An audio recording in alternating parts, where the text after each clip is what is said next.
আপনারা কি জানেন 12ই রবিউল আউয়ালে আমাদের প্রিয় ও সর্বশেষ নবী সাল্লাল্লাহু আলাইহি ওয়াসাল্লামের শুভ আগমন হয়েছিল।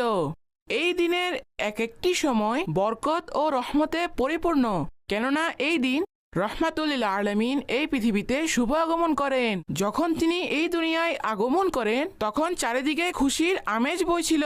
যখন আল্লাহর শেষ নবী সাল্লাল্লাহু আলাইহি ওয়াসাল্লামের জন্ম হয়েছিল তখন তার থেকে এমন এক নূর প্রকাশ পেল যার কারণে পূর্ব থেকে পশ্চিম পর্যন্ত সর্বত্র আলোকিত হয়ে গিয়েছিল।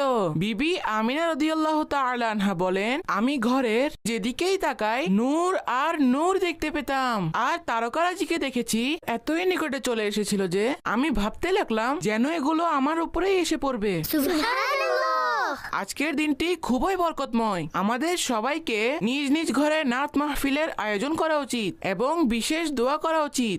আল্লাহ পাক আমাদের সকলকে এই দিনের বরকত সমূহ নসিব করুক। আমিন।